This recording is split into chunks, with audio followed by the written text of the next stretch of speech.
Dear students, welcome to Gate Smashers. आज की इस वीडियो में एक्सप्लेन करने जा रहा हूँ what is Huber loss and it is very very important, क्योंकि हमारे पास ये वाला जो लॉस फंक्शन है ये स्पेशली आपकी जो रिग्रेशन प्रॉब्लम्स है उसमें बहुत ज़्यादा यूज होता है। क्योंकि लास्ट वीडियो में जब हमने बात की थी mean square error and mean absolute error की, ये दोनों भी बड़े पॉपुलर है, लेकिन इन दोनों की जो एडवांटेजेस है ना, इन दोनों की जो एडवांटेजेस कह लो या इन दोनों की जो कैपेबिलिटीज है, इन दोनों को कंबाइन कर देता है ये, तो इसीलिए ये और भी ज्यादा पॉपुलर हो गया, क्योंकि इसने इन दोनों की एडवांटेजेस को कंबाइन करके मोर पावरफुल हो गया, दैट इज ह्यूबर लॉस। और ये एक्चुअल में क्या कहता है कि जब मेरे स्मॉल एरर्स हैं, और स्मॉल एरर का मतलब क्या है, जब मेरे पास जो एक्चुअल वैल्यू है और जो मेरी प्रिडिक्टेड वैल्यू आ रही है, जो मॉडल ने प्रिडिक्ट की वैल्यू और एक्चुअल वैल्यू का जो डिफरेंस है, अगर वो डिफरेंस स्मॉल है, मतलब एरर मेरी कम है, छोटी है, तो उस केस में वो कहता है कि आप मीन स्क्वायर एरर को यूज कर लो।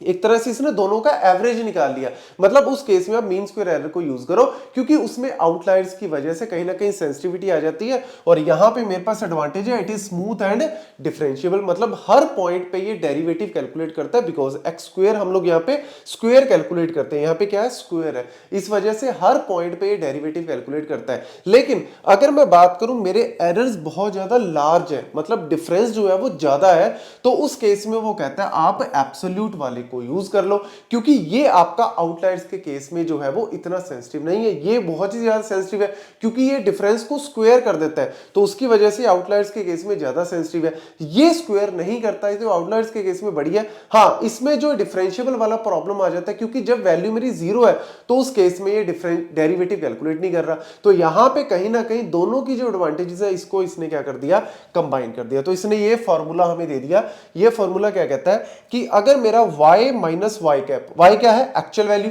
y कैप क्या है प्रेडिक्टेड वैल्यू, तो उन दोनों का जब मैंने डिफरेंस कैलकुलेट किया, जो मेरा एब्सोल्यूट डिफरेंस आया, अगर वो less than equal to delta है, तो उस केस में आप स्क्वायर्ड एरर को यूज करो, मतलब 1/2 y माइनस वाई कैप का स्क्वायर यूज करो, ये स्क्वायर वाला फॉर्मूला हो गया। अगर लेट्स सपोज मेरा y माइनस वाई कैप, अब ये क्या है, वही same difference, actual minus previous का डिफरेंस, अगर ग्रेटर देन डेल्टा है, तो उस केस में आप एब्सोल्यूट वाला ये वाला फॉर्मूला लगाओ, delta y minus Y cap, ये वैल्यू आ जाएगी -1/2 डेल्टा, ये वाला आंसर आ जाएगा। अब यहां पे आपके दिमाग में आएगा सर ये डेल्टा अब क्या चीज है, ये क्या है, एक थ्रेशहोल्ड पैरामीटर है, this is what, threshold parameter. अब ये पैरामीटर जो है वो डिसाइड करता है कि आपको मीन स्क्वायर्ड एरर में जाना है या मीन एब्सोल्यूट वाले को सिलेक्ट करना है। तो यहां पे एक और बर्डन भी आ गई, एक तरह से एडवांटेज तो मिल रही है, लेकिन एक और बर्डन भी है कि how to select, how to choose the delta value. तो न्यूमेरिकल में अगर आपको आता है कोई क्वेश्चन, कॉलेज यूनिवर्सिटी एग्जाम में, इंटरव्यू में, कहीं पे भी पूछ ले, तो आप डेल्टा की वैल्यू जो है वो आपको देंगे, तो आप उसके बेसिस पे आंसर निकाल सकते हो। अदरवाइज एक्सपेरिमेंटली हमें इस वैल्यू को सिलेक्ट करना पड़ता है, और वो कहीं ना कहीं एक एक्स्ट्रा बर्डन, एक्स्ट्रा टास्क है। लेकिन ठीक है, ये आपकी थ्रेशोल्ड वैल्यू बताती है कि अगर मैं एक पॉइंट तक, मतलब थ्रेशोल्ड तक के एरर्स को बियर कर सकता हूं, तो उस केस में मैं मीन स्क्वायर को यूज कर सकता हूं। लेकिन अगर मेरे एरर्स जो है वो उससे कम है, तो उस केस में हम लोग यूज कर सकते हैं। लेट्स सपोज एक सिंपल सा एग्जांपल लेते हैं हम, यहाँ पे n इज इक्वल टू 3, मतलब मेरे पास total number of data points कितने दे रखे हैं, 3 है।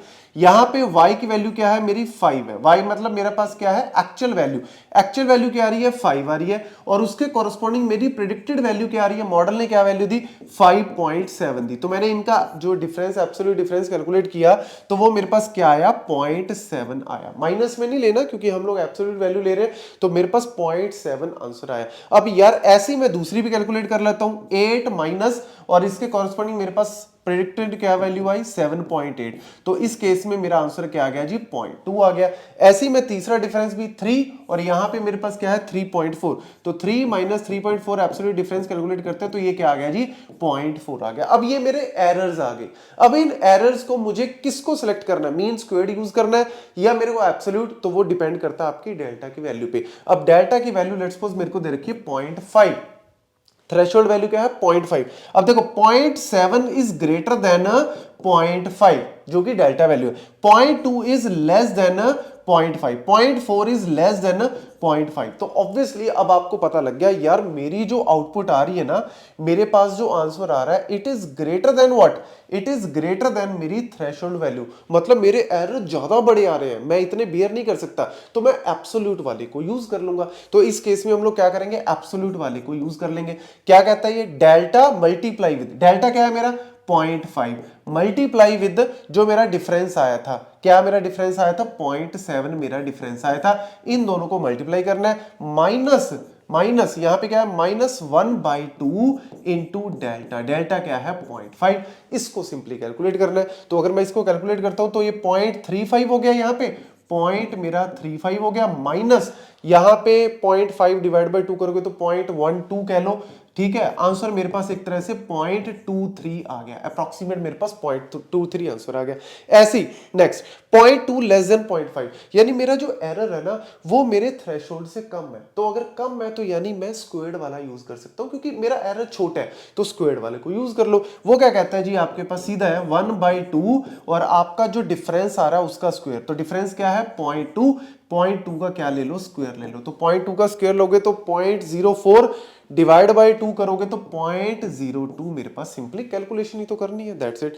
ऐसे ही 0.4 आ गया, लेस देन 0.5 है जी, यस लेस देन 0.5 है, लेस देन हो या इक्वल भी हो, अगर लेस देन इक्वल भी होता है तो भी हमें स्क्वायर्ड वाला यूज करना है, क्योंकि इतने को हम बेयर कर सकते हैं।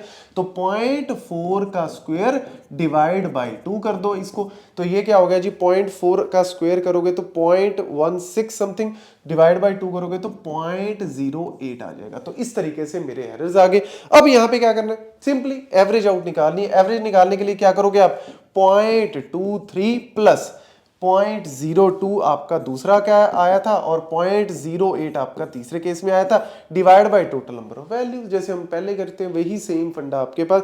तो ये आपके पास क्या आ गया जी, 0.23 प्लस 1.33 आ गया, डिवाइड बाय 3 करोगे तो 0.11, लो जी this is the Huber loss value we have calculated. तो आपको मैंने पूरी कहानी ह्यूबर लॉस की with example, with numerical example करवा दिए, सारे पॉइंट्स अच्छे से नोट कर लो। कहीं पे भी आपको पूछ रहे हैं इंटरव्यू में, कॉलेज यूनिवर्सिटी एग्जाम में, रिसर्च के केस में, आप इजीली आंसर अब दे सकते हो। Thank you.